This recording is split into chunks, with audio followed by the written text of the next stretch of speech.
Okay, lesson 4. So now we're talking about something called combinations. As part of the grade 12 English course, students are required to read the following 3 books in a 3-month period: The Grapes of Wrath, The Wars, and The Bean Trees. Due to previous late returns, Steve is only allowed to sign out 1 English book from the school library per month. That's all the different orders in which Steve could sign out the 3 books. Well, he could sign out The Grapes of Wrath, then The Wars, then The Bean Trees, or The Grapes of Wrath, then The Bean Trees, then The Wars, or The Wars, Grapes of Wrath, Bean Trees, Wars, Bean Trees, Grapes of Wrath, or Bean Trees, Wars, Grapes of Wrath, or Bean Trees, Grapes of Wrath, Wars. Tarek is allowed to sign out all 3 books at the same time. How many different ways can he sign out all 3 books at the same time? So we know that Steve has 6 ways of taking these books out. Tarek, though, just takes out all 3 at the same time, so he really only has 1 way of taking them out. Or there's only 1 way of taking them out 3 times. So part A is an example of a permutation where the order is important, right? It makes a difference. He has choices because the order matters of which one he takes out first. And the second one, it is a combination because the order is not important. He can take out all 3 books at the same time. The order in which he takes them out isn't applicable. So a selection of a set of elements in which the order of the selection is not important is called a combination. So suppose that the students in part 1 were required to read only 2 of the books. Complete the table to show the number of ways in which Steve and Tarek could do this. So Steve, who he can only take out 1 book at a time, can either take out The Grapes of Wrath, then The Wars, The Grapes of Wrath, The Bean Trees. Remember, he's only taking out 2 books now, so his next choice is The Wars, The Grapes of Wrath, or he could do The Wars and The Bean Tree. Or if he decides to take the Bean Tree out first, he could go Bean Tree and then Grapes of Wrath, or the Bean Tree followed by Wars. Tarek, though, can take out the books at the same time, so he may choose to either take out The Grapes of Wrath and The Wars, or Grapes of Wrath and the Bean Trees, or Bean Trees and The Wars. Those are his 3 options because he can take them out at the same time. So the order doesn't matter. We're just looking at what he can take out. Well, now, if we compare Steve's choices to Tarek's, we see that Grapes of Wrath and the Bean Trees, well, that is really equivalent to, these 2 are really equivalent to Tarek's 1, right? Whether Steve takes the Grapes of Wrath then the Bean Trees, or Bean Trees and Grapes of Wrath, that's the equivalent choice of Tarek taking out just Grapes of Wrath and Bean Trees. Same idea with these 2. These are really leading to the same thing. So the number of combinations is equal to the number of permutations divided by 2, or 2 factorial. So we're dividing by 2 because really each one of Tarek's combinations is representing 2 of Steve's. So Steve has twice as many choices. So a permutation is an arrangement of elements in which the order of the arrangement is taken into account. A combination is a selection of elements in which the order of the selection is not taken into account. So this is very important in this unit. Permutation, we say order matters. Combination, order does not matter. 5 students, Al, Byron, Colin, Dave, and Eric, take part in a cross-country race to represent their school. Suppose the winner of the race wins $50, the runner-up wins $25, and the third-place winner wins $10. The table below shows all possible ways in which the 3 prizes could be awarded to the 5 participants.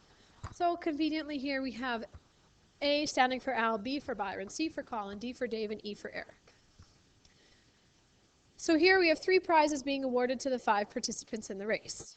So is this an example of permutations or combinations? Well, here, since we are considering ABC and ACB and BCA as 3 different options, they all have A, B, and C, but they are 3 different ways, and we're considering those to be different from each other. What we've done so far is a permutation. How many ways are there to award these 3 prizes? Well, we have 5 students, And we're placing 3 prizes, so this gives us 60 ways, which is what's listed above. For participating in the cross-country race, the school has been awarded 3 places at a running clinic. The school coach decides to select the 3 lucky students from the ones who took part in the cross-country race. Use the table from A, which has been duplicated below, to circle the different ways the 3 students can be chosen. So now, instead of giving these 3 students 3 different prizes, we are taking the top 3 students and they get to go to this clinic. So that means all of these arrangements in each column are equivalent, right? It doesn't matter whether A got first, second, or third. What matters is A was in the top 3, so he gets to go to the clinic. Same thing with B and C, right? In this whole first column, A, B, and C are all in there just in different orders, but in this case, the order doesn't matter. So we could group each column together. And now this is a combination, because now we are saying order doesn't matter. I don't care who came first, second, or third. I just need to have 3 students go. So how many ways are there to select 3 students? Well, there's 10 different columns here, so there are 10 different ways to select 3 students. The number of combinations is equal to the number of permutations divided by 6, which is 3 factorial. So we divide it by 6, which is the same as 3 times 2 times 1. So that leads us to our formula, which is on your formula sheet. So the number of combinations, we have n items and we're choosing r of them. I say choose to represent the c, is equal to the number of permutations divided by r factorial, which ends up giving us this formula. So this formula here is the one that is on your formula sheet. The NCR key on calculators can be used to evaluate combinations. In some textbooks, NCR is written in these big brackets with an N on top and an R on the bottom. You may see this in places, not very often though, but I can't guarantee it won't be on your diploma exam. And again, this button can be found in the same place as the permutations button on the calculator there, so in that probability menu. 3 students from a class of 10 are to be chosen to go on a school trip. In how many ways can they be selected? Write the answer in vectorial notation and evaluate. So I have 10 students and I'm choosing 3 of them. I don't care what order, they're not being assigned a specific task or a specific placement. I just need 3 students. So this means n is 10 and r is 3. So this could be written like this as well. Another notation. Now I'm going to go to the formula, so it's n factorial over n minus r. Well, 10 minus 3 is 7. So over 7 factorial times r factorial. And if I calculate this, I get 120. So confirm the answer in A using the NCR key on the calculator. Well, it's going to give you the same thing. 2. To win Lotto 649, a person must correctly select 6 numbers between 1 and 49. Jasper selected the 6 numbers from the birth dates of his family, 3, 7, 9, 11, 20, 29. How many different selections of numbers could he have? So notice here it just says, must correctly select 6 numbers. It says nothing about what order the numbers need to be in, just that you select 6 numbers. So how many different selections could he have made? Well, it's between the numbers of 1 to 49, so that means he had 49 choices, and he needs to choose 6. So that is 13,983,816. The Athletic Council decides to form a subcommittee of 7 council members to look at how funds raised should be spent on sports activities in the school. There are a total of 15 athletic council members, 9 males and 6 females. The subcommittee must consist of exactly 3 females. So determine the number of ways of selecting, first of all, the females. Well, we have 6 females to choose from, and we need to choose 3 of them. We don't care about order, we're just making sure we pick 3 females. So 6 choose 3 is 20. The males, we have 9 males. We want 7 council members. We've already chosen 3 females. This means we need 4 males, so 9 choose 4 is 126. Now, how many different ways do we have to form the subcommittee? So we need to decide what we're going to do with these 2 separate numbers. So we know we need to choose 3 females and 4 males. That word "and" tells us we need to multiply here. So 20 times 126 gives us 2,520. If instead we were choosing 3 females or 3 males, that meant then we'd add the 2 together. And how many ways can the subcommittee be selected if Bruce, the football coach, must be included? Well, I still know that I must have 6 females and I have to choose 3 of them. Okay, I know that about the females. Then I also know that I have to choose Bruce. So that means I have 9 males left to choose from, because I know I've already chosen Bruce, to fill 3 positions. So I'm going to go 6 choose 3 times 8 choose 3, which gives me 1,120.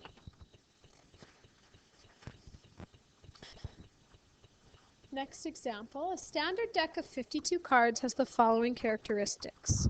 4 suits, spades, clubs, diamonds, and hearts. Each suit has 13 cards. 2 suits are black, spades and clubs. 2 suits are red, diamonds and hearts. Face cards are considered to be jacks, queens, and kings. Poker is a card game played with a deck of 52 cards. How many different 5-card poker hands are possible? So this is a combination because we don't care which cards we get in what order. We just care once we are dealt our cards, what we have in total. So that means our poker hands, we have 52 cards. We want to choose 5 of them. This gives me 2,598,960. So that's how many possible 5-card hands we have. And how many of the hands in A will there be all diamonds? Well, if we're getting all diamonds, well, we know there's 13 cards in the deck that are diamonds, and we somehow need to choose all 5 of those. So there's 1,287 ways that we can have a hand with only diamonds in it. 4 black cards and 1 red card. Well, we know there are 26 black cards, and we want to choose 4 of those. And, which means we're going to multiply. There's 26 red cards, but we're only going to choose 1 red card. And this gives us 388,700. What about 3 kings and 2 queens? Well, we know there are 4 kings in a deck, and we want 3 of them. And, which means multiply, there are 4 queens in the deck, and we want 2 of them. And this gives us only 24 hands that have 3 kings and 2 queens. Okay, what about just 3 kings? So now we start the same way as the last one. We know we have 4 kings in a deck, and we want 3 of them. But now we really don't care what the last 2 cards are. All we care about is that it can't be the 4th king, because we need to know we have exactly 3 kings. So we started with 52 cards. We've dealt with the kings separately, so that means we now have 48 cards left in the deck that are not kings, and we want to choose 2 of them. So that means we have 4,512 hands that have exactly 3 kings. Okay, what about 4 aces? Well, we know we have 4 aces in a deck. I want to choose all 4 of them here. Times, well, if I have 4 aces, that means I have 1 card that is not an ace. Well, there's 48 cards in the deck that are not aces, and I want to choose 1 of them. So doing this multiplication gives us 48 different hands that have 4 aces in them. The last one, 5 cards of the same suit called a flush. So I know that each suit has 13 cards, and I want 5 of them. So 13 cards, wanting 5 of them.